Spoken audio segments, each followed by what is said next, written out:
ವೀಕ್ಷಕರೇ ನಮಸ್ಕಾರಗಳು. K J news India ವಾಹಿನಿಯಲ್ಲಿ ಅತ್ಯಂತ ನಿಖರವಾಗಿ ಸುದ್ದಿಗಳನ್ನು ನೋಡಬಹುದು. ವಾರ್ತೆಗಳ ವಿವರ.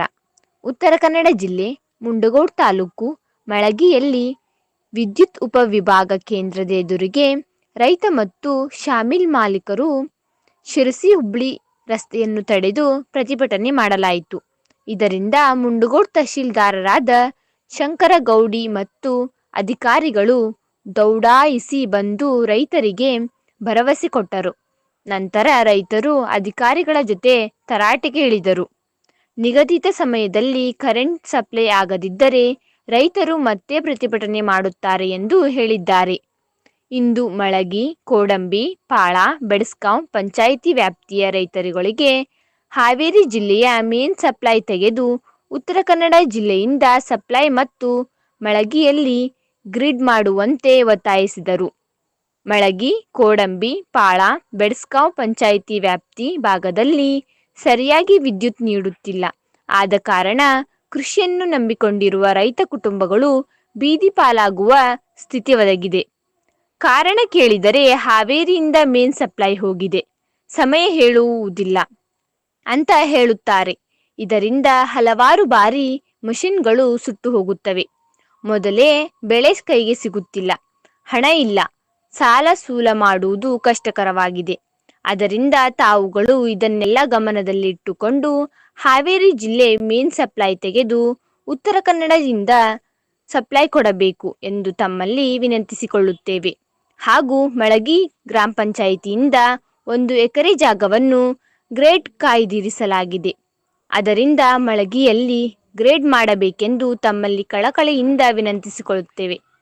ಈ ಒಂದು ಪ್ರತಿಭಟನೆಯಲ್ಲಿ ರೈತ ಸಂಘದ ಅಧ್ಯಕ್ಷರಾದ ಸತೀಶ್ ನಾಯಕ್, ವಿನಯ್ ಗೌಡ ಪಾಟೀಲ್, ಚಂದ್ರಗೌಡ ಪಾಟೀಲ್, ಪ್ರವೀಣ್ ಆರ್ ದವಳೆ, ಸುಭಾಷ್ ತಲಗಡ್ಡಿ ಹಾಗೂ ಬಸವರಾಜ್ ಅರ್ಕಸಾಲಿ, ಅಜ್ಜನಗೌಡ ಶಿವನಗೌಡ ಪಾಟೀಲ್, ಶ್ರೀಧರ್ ಗುತ್ತರ್, ರವಿ ಗೊಲ್ಲರ್ ಮತ್ತು ಬಸವಂತಪ್ಪ ಪೂಜಾರ್, ಭೂ ಹಕ್ಕು ರಕ್ಷಣಾ ವೇದಿಕೆಯ ತಾಲೂಕು ಖಜಾಂಚಿಗಳು ಹಾಗೂ ಉಮೇಶ್ ಕಲ್ಕೊಪ್ಪ, ಅಜ್ಜನಗೌಡ ಮಾರೆಂಬಿಡ, ಶಿವಾ ಮುಕ್ಕಣ್ಣನವರ್ ಹಾಗೂ ರಾಘು ರಾಯ್ಕರ್, ಮಂಜು ಓಣನಿಕೆರೆ, ಕೃಷ್ಣ ಭರತನಹಳ್ಳಿ, ಮಾರುತಿ ದೊಡ್ಮನಿ, ಹಲವು ರೈತರು ಹಾಗೂ ಮುಖಂಡರುಗಳು ಈ ಪ್ರತಿಭಟನೆ ಹಾಜರಿದ್ದರು.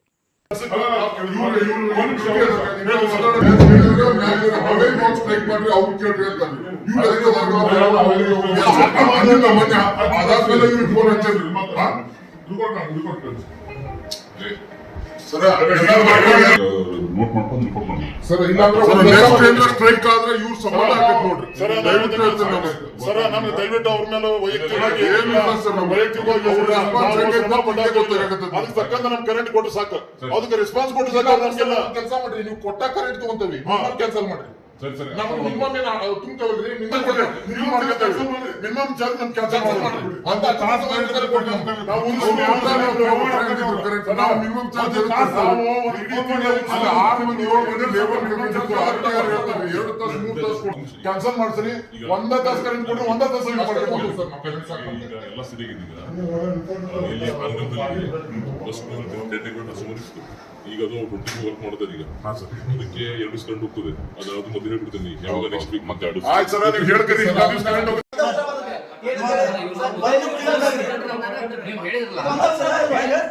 ಒಂದು ತಿಂಗಳೊಳಗೆ 5 ಸಲ ಟಿಸಿ ಸುಟ್ಟೆ. ಅದಕ್ಕೆ ಅವನ ಕಡೆ ರಿಕವರಿ ಮಾಡ್ತಾರೆ. ಅಷ್ಟು ಸಲ ಸುಟ್ಟ ಗೌರ್ಮೆಂಟ್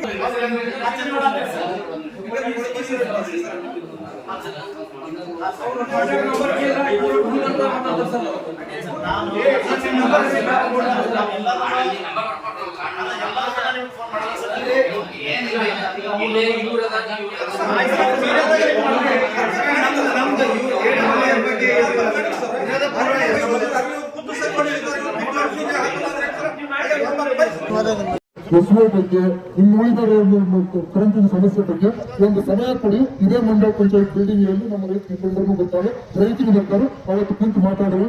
ಇವತ್ತಿನ ಏನ್ ವಿಷಯಗಳಾದಾವೆ, ಯಾವ ಕೆಲಸ ಮಾಡ್ತೀರಿ, ಏನ್ ಮಾಡ್ತೀರಿ ಅನ್ನೋದನ್ನ ಸ್ವಲ್ಪ ವಿಸ್ತಾರವಾಗಿ ಹೇಳ್ಬಿಟ್ಟು ನಾವು ಮುಂದೆ ನಮ್ಗೆ ಬೇರೆ ಇಲಾಖೆ ಕೆಲವು ಸಮಸ್ಯೆ ಇದೆ, ನಮ್ಗೆ ತಹಸೀಲ್ದಾರ್ ಹತ್ರ ಕೆಲವೊಂದು ಮಾಹಿತಿಗಳಿದಾವೆ ಅಂತ ಆಯ್ತಾ ರೈತರ ಇದು ಸಮಸ್ಯೆನ ಎಸಿ ಅಂದ್ರೆ ನಮ್ಮ ಇದ್ರೊಳಗಿರುವಂತದ್ದು ಬಂದ ತಕ್ಷಣ ಒಂದು ವಾರ ಒಳಗೆ ಅದನ್ನ ಕಂಪ್ನಿ ಆಫೀಸ್ ಕಳಿಸ್ಕೊಟ್ಟು ಮಂಜೂರಾತಿಗೆ ಪ್ರಯತ್ನ ಮಾಡ್ತೇವೆ. ನಮ್ಮ ಕೈಯಲ್ಲಿರೋದು ನಾವು ನಿಗದಿ ಹೇಳ್ಬೋದು. ಈ ನಿಗಮ ಕಚೇರಿ ಅವ್ರಿಗೆ ನಾವು ತಿಳಿಸಿ ಹೇಳ್ಬೇಕಾಗುತ್ತೆ ಯಾಕೆ ಮಾಡಬೇಕು ಟಿಸಿ. ಈಗ ಒಂದು ಕುಟುಂಬ, ಒಂದು ಗಂಡ ಹೆಂಡತಿ ಮಕ್ಕಳಿಗೆ ಎಷ್ಟ ಒಲೆ ಬಂಗ್ಲೆ ಆಗ್ಬೇಕಾದ್ರೆ ಏನ್ ಆಗ್ಬೇಕು ಅನ್ನುವಂಥದ್ದು ವಿಷಯ ಅವ್ರು ನಾವು ಕನ್ವಿನ್ಸ್ ಮಾಡ್ಬೇಕು. ಹಂಗ ಒಂದು ಗಿಡ್ ಆಗ್ಬೇಕಾದ್ರೆ ಈ ಗಿಡ್ ಯಾಕೆ ಬೇಕು, ಏನ 100 ಕ್ವಶನ್ ಕೇಳ್ತಾರ. ಅದಕ್ಕೆಲ್ಲ ಉತ್ತರ ಕೊಡ್ಬೇಕಾಗುತ್ತೆ. ಅದಕ್ಕೆ ಆದಂತ ಒಂದು ಕಮಿಟಿ ಕರೀತಾರ, ಅದನ್ನ ಸೆಕ್ಷನ್ ಮಾಡಿಸೋ ವ್ಯವಸ್ಥೆ ಮಾಡಿಸ್ತೀವಿ, ಅದನ್ನ ಉತ್ತರ ಕೊಡ್ತೀವಿ. ಅಲ್ಲಿ ಅವ್ರಿಗೆ ಒಂದು ಇದು ಮಾಡ್ತಾರೆ, ಆದಷ್ಟು ಬೇಗ ಮಾಡ್ಸೋಕೆ ನಾವು ಪುಷಪ್ ಮಾಡಿಸ್ತೇವೆ. ಓಕೆ, ಅದ ಇಲ್ಲಿ ಬಂದ ತಕ್ಷಣ ನಮ್ಗೆ ಒಂದು ವಾರವನ್ನು ನಮ್ಗೆ ಪ್ರಸ್ತಾವನೆ ಸಬ್ಮಿಟ್ ಮಾಡ್ತೀವಿ.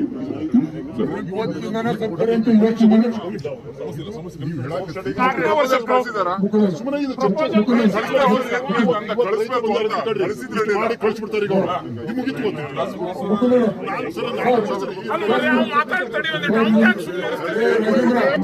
ನೆಕ್ಸ್ಟ್ ಶನಿವಾರ, ಮೂರನೇ ಶನಿವಾರ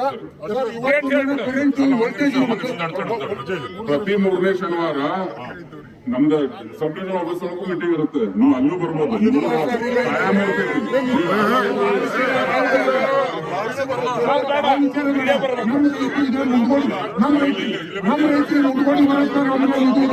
ನೀವು ಇಲ್ಲೇ ಬೆಳಗ್ಗೆ ಪಂಚಾಯತ್ ಬನ್ನಿ, ಇಲ್ಲೇ ಮಾಡುವ. ಸಬ್ ಡಿವಿಷನ್ ಮಾಡಿಟ್ಟಿದ್ರೆ ಈ ಶನಿವಾರ ಒಂದು ನಿಮ್ಗೆ ಇಲ್ಲಿ ಮಾಡ್ಸಕಸ್ತೇವೆ ನಾವು.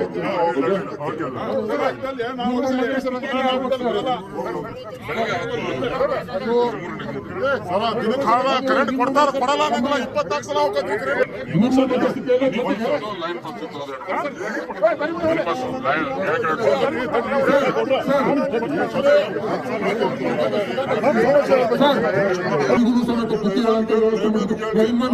ಕಂಡೀಷನ್ ಅಂತ ಕೇಳಿ ನಿಮ್ ಕೆಲಸ ನೀವು ಸ್ಟಾರ್ಟ್ ಮಾಡಿ. ಮಾಡ್ಕೊಡ್ರಿ, ನಿಮ್ಗೆಲ್ಲ ಸರಿ ಆಗತ್ತೆ ಅಂತ ಹೇಳಿದೆ. ನೀವು ಆ ಮಾತು ಕೇಳಾಕ ರೆಡಿ ಇಲ್ಲ. ನಮ್ಗ ಲೈನ್ಮ್ಯಾನ್ ಚೇಂಜ್ ಮಾಡ್ಕೊಳ್ರಿ.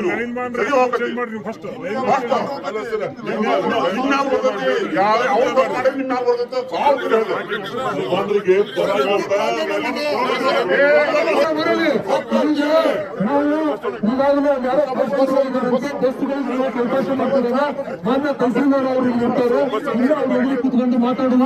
ಬಸ್ ಹೋಗಿ ನಮ್ ಕೆಲಸ ನಮ್ದು ಯಾವತ್ತು ಕೆಲಸ ಆಗಿಲ್ಲ, ಅವ್ರ ಸಮಯ ನಿಗದಿಪಟ್ಟಿದ್ದೀವಿ. ಅವತ್ತಿನ ದಿವಸ ನಾವು ಕೆಲಸ ಮಾಡಿ. ಒಂದು ಸ್ಟ್ರೈಕಿನ ಬಗ್ಗೆ ನಮ್ಮ ಸತೀಶ್ ನಾಯಕ್ರು ಅವರು ರೈತ ಸಂಘದ ಅಧ್ಯಕ್ಷರು ಮಾತಾಡ್ತಾರೆ. ವೀಕ್ಷಕರೆಲ್ಲ ಆ ಮಾತುಗಳನ್ನು ಕೇಳ್ಬೋದು. ಇವತ್ತು ಪ್ರತಿಭಟನೆಯ ಉದ್ದೇಶ ಅಂದರೆ ರೈತರು ನಿರಂತರವಾಗಿ ವಿದ್ಯುತ್ತಿನ ಸಮಸ್ಯೆ ಅನುಭವಿಸ್ತಾ ಇದ್ರು. ಇವತ್ತು ನಮ್ಮ ಉತ್ತರ ಕನ್ನಡ ಜಿಲ್ಲೆಗೆ ಹಾವೇರಿ ಗ್ರಿಡ್ನಿಂದ ಕರೆಂಟ್ ಸಪ್ಲೈ ಆಗ್ತಾ ಇತ್ತು. ಅದು ಉತ್ತಮ ಗುಣಮಟ್ಟದ ಕರೆಂಟ್ ಅಲ್ಲದ ಕಾರಣ ರೈತರ ಪಂಪ್ಸೆಟ್ಗಳೆಲ್ಲ ಸುಟ್ಟು ಹೋಗ್ತಾ ಇದ್ವು ಮತ್ತು ಸರಿಯಾದ ಗುಣಮಟ್ಟದ ವಿದ್ಯುತ್ ಇಲ್ಲದ ಕಾರಣ ರೈತರು ಪ್ರತಿಭಟನೆಗೆ ಎದ್ದಿದ್ರು. ಹಾಗಾಗಿ ಇವತ್ತು ಪ್ರತಿಭಟನೆಯನ್ನು ಹಮ್ಮಿಕೊಂಡಂಥ ಸಮಯದಲ್ಲಿ ಅದಕ್ಕೆ ಸಂಬಂಧಪಟ್ಟಂಥ ಇಲಾಖೆ ಅಧಿಕಾರಿಗಳು ಸಿರ್ಸಿ ಇ ಅವರು ಹಾಗೂ ಮುಂಡಗೋಡು AW ಅವರು ಬಂದು ಸ್ಥಳಕ್ಕೆ ಬಂದು ರೈತರ ಬೇಡಿಕೆಗಳನ್ನು ಆಲಿಸಿ, ಇಲ್ಲ ನಿಮ್ಮ ವಿದ್ಯುತ್ ಇಲಾಖೆ ಸಂಬಂಧಪಟ್ಟಂತೆ ನಾವು ಹೆಸ್ಕಾಂ ಇಲಾಖೆ ಅಧಿಕಾರಿಗಳಿಗೆ ಸಂಪರ್ಕ ಮಾಡಿ ಒಂದು ಗ್ರಿಡ್ಡನ್ನು ನಿರ್ಮಾಣ ಮಾಡಲಿಕ್ಕೆ ಅವಕಾಶ ಮೂವ್ ಆಗ್ತಿದೆ, ಸ್ಥಳ ಮಂಜೂರಿ ಮಾಡಿಕೊಡುವಂಥ ತಹಸೀಲ್ದಾರಿಗೆ ಹೇಳಿದರು. ತಹಸೀಲ್ದಾರ್ ಕೂಡಲೇ ಒಂದು 15 ದಿವಸದಲ್ಲಿ ಅದನ್ನು ಮಂಜೂರಿ ಮಾಡ್ತೀವಿ, 1 ವರ್ಷದಲ್ಲಿ ಗ್ರಿಡ್ ನಿರ್ಮಾಣ ಮಾಡ್ತೀವಿ ಅಂತ ಹೇಳಿದ್ದಾರೆ. ಜೊತೆಗೆ ಈಗ ಉತ್ತರ ಕನ್ನಡ ಜಿಲ್ಲೆಯಿಂದ ಬರುವಂಥ ಕರೆಂಟು ಉತ್ತರ ಕನ್ನಡ ಜಿಲ್ಲೆಯಲ್ಲಿ ಸಿರ್ಸಿಯಿಂದ ಆಗಲಿ ಹೆಸಳೆಯಿಂದ ನಿರಂತರವಾಗಿ ಇದು ಹಾವೇರಿಯಾಗಿ ಲೈನನ್ನು ಸಿರ್ಸಿ ಹೆಸಳೆಯಿಂದ ನಾವು ಕೊಡುವಂಥ ಪ್ರಯತ್ನ ಮಾಡ್ತಿದ್ದೀವಿ ಅಂತೇಳಿ ಈಗೆಲ್ಲ ಇಲಾಖೆ ಅಧಿಕಾರಿಗಳು ಒಪ್ಪಿಕೊಂಡಿದ್ದಾರೆ. ಒಪ್ಪಿಕೊಂಡು ಅವರ ಸಮಯವನ್ನು ಕೊಟ್ಟಿದ್ದಾರೆ. ಆ ಸಮಯದವರೆಗೂ ನಾವು ರೈತರು ನೋಡ್ತೀವಿ. ಅಲ್ಲಿವರೆಗೂ ನಮ್ಮ ಬೇಡಿಕೆ ಈಡೇರಲಾಗ ಮತ್ತೆ ನಿರಂತರವಾದ ಹೋರಾಟ ಮಾಡ್ತೀವಿ. ಹಾಗಾಗಿ ಇವತ್ತು ರೈತರು ಅವರೆಲ್ಲರೂ ಒಪ್ಪಿಕೊಂಡು ಪ್ರತಿಭಟನೆಯನ್ನು ಕೈಬಿಟ್ಟಿದ್ದಾರೆ. ಅದರ ಜೊತೆಗೆ ಇದೇ ಶನಿವಾರ ದಿವಸ 3 ಗಂಟೆಗೆ ಈ ನೇತೃತ್ವದಲ್ಲಿ ಎಲ್ಲ ಇಲಾಖೆ ಅಧಿಕಾರಿಗಳನ್ನು ಕರೆದು ಎಲ್ಲ ಇಲಾಖೆ ಅಧಿಕಾರಿಗಳಿಗೆ ನಾವು ಅದರ ಒಂದು ಕ್ರಮ ತೆಗೆದುಕೊಳ್ತೇವೆ. ಈ ಸಂದರ್ಭದಲ್ಲಿ ಭರವಸೆ ಕೊಟ್ಟಿದ್ದಾರೆ. ಹಾಗಾಗಿ ನಾವು ಪ್ರತಿಭಟನೆ ಕೈ ಬಿಟ್ಟಿದ್ದೇವೆ. ಉತ್ತರ ಕನ್ನಡ ಜಿಲ್ಲೆಗೆ 24 ಅವರ್ಸ್ ನಮ್ಗೆ ಕರೆಂಟ್ ಕೊಡಬೇಕು ಅನ್ನುವಂಥ ಒಂದು ಸೂಚನೆ ಇದೆ. ಅದನ್ನು ಇವರು ಪಾಲಿಸ್ತಾ ಇಲ್ಲ. ಅದ್ರ ಬಗ್ಗೆ ಏನು ಹೇಳ್ತೀವಿ? ಇವತ್ತು ಆ ವಿಚಾರನೂ ಪ್ರಸ್ತಾಪವಾಗಿ ಇವತ್ತು ನಮಗೆ ನಿರಂತರವಾಗಿ 24 ತಾಸು ಕರೆಂಟ್ ಬೇಕು. ನಿಮ್ಗೆ ಎಲ್ಲಿ ಯಾವುದೇ ಕಾರಣಕ್ಕೂ ನಿಮಗೇನು ಗ್ರಿಡ್ನಲ್ಲಿ ಮೆಗಾವ್ಯಾಟ್ ವಿದ್ಯುತ್ ಕೊರತೆ ಇದ್ರೆ ಅದು ನಿಮ್ಮ ಸಮಸ್ಯೆ. ನಮ್ಮ ರೈತರಿಗೆ ನಿರಂತರವಾದ ವಿದ್ಯುತ್ತನ್ನು ಕೊಡಬೇಕು ಅಂತ ಹೇಳಿದ್ದೀವಿ.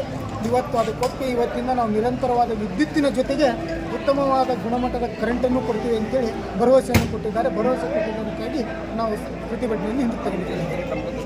ತಹಸೀಲ್ದಾರ್ ಸಾಹೇಬರು ಬಂದಿದ್ರು. ಅದಕ್ಕೆ ಸಂಬಂಧಪಟ್ಟಂಥ ವಿಷಯಗಳು ಈಗಾಗಲೇ ಹಲವಾರು ಸಮಸ್ಯೆಗಳಿದ್ದು ಕೃಷಿಗೆ ಸಂಬಂಧಪಟ್ಟಂತೆ. ಈಗ ಬೆಳೆ ವಿಮೆ, ರೈತರಿಗೆ ಅಡಿಕೆ ಬೆಳೆ ವಿಮೆ ಬಂದಿಲ್ಲ, ಭತ್ತದ ಬೆಳೆ ವಿಮೆ ಬಂದಿಲ್ಲ. ತೋಟಗಾರಿಕಾ ಬೆಳೆಗಳಾದ ಅಡಿಕೆಗಳಿಗೆ ಈ ಸಲ ಭಯಂಕರ ಅತಿವೃಷ್ಟಿಯಿಂದ ಬೂದು ಬೆಳೆಗಳು ಬಂದು ಅಡಿಕೆ ಕೊಳೆರೋದಕ್ಕೆ ಪರಿಹಾರ ಸಿಕ್ಕಿಲ್ಲ. ಇಂಥ ಹಲವಾರು ಸಮಸ್ಯೆಗಳಿದ್ದು ಹಾಗಾಗಿ ಅವರನ್ನು ಸಮೇತ ನಾವು ಈ ಪ್ರತಿಭಟನೆಯಲ್ಲಿ ಅವರಿಗೆ ನಾವು ಪ್ರಶ್ನೆಯನ್ನು ಮಾಡಿದಾಗ ಇದೇ ತಿಂಗಳಲ್ಲಿ ಎಸಿಯವರ ಮಧ್ಯಸ್ಥಿಕೆಯಲ್ಲಿ ಮುಂಡಗೋಡು ತಾಲೂಕಿನಲ್ಲಿ ಬೆಳೆ ವಿಮಾ ಅಧಿಕಾರಿಗಳನ್ನು ಹಾಗೂ ತೋಟಗಾರಿಕಾ ಇಲಾಖೆ ಹಾಗೂ ಕೃಷಿ ಎಲ್ಲ ಸಂಬಂಧಪಟ್ಟಂಥ ಇಲಾಖೆಗಳನ್ನು ಕಳಿಸಿ ರೈತರ ಜೊತೆಗೆ ಒಂದು ಮೀಟಿಂಗನ್ನು ಮಾಡಿ ಅಲ್ಲಿ ನಿಮಗೆ ಸೂಕ್ತವಾದ ಪರಿಹಾರ ಕೊಡಲು ಭರವಸೆ ಕೊಡಲು ತೀರ್ಮಾನ ಮಾಡಿದರು. ಹಾಗಾಗಿ ನಾವು ಪ್ರತಿಭಟನೆಯಲ್ಲಿ ಅವರಿಗೆ ನಿಂತಿದ್ದೇವೆ. ತಮಗೆ ಧನ್ಯವಾದಗಳು ಈ ಎಲ್ಲ ಮಾಹಿತಿಯನ್ನು ಕೊಟ್ಟಿದ್ದಕ್ಕೆ. ವರದಿಗಾರರು Basavanthappa R Pujar, KJ news. ಈ ಚಾನೆಲ್ ಅನ್ನು ಸಬ್ಸ್ಕ್ರೈಬ್ ಮಾಡಿ ಮತ್ತು ಪಕ್ಕದಲ್ಲಿರುವ ಬೆಲ್ ಬಟನ್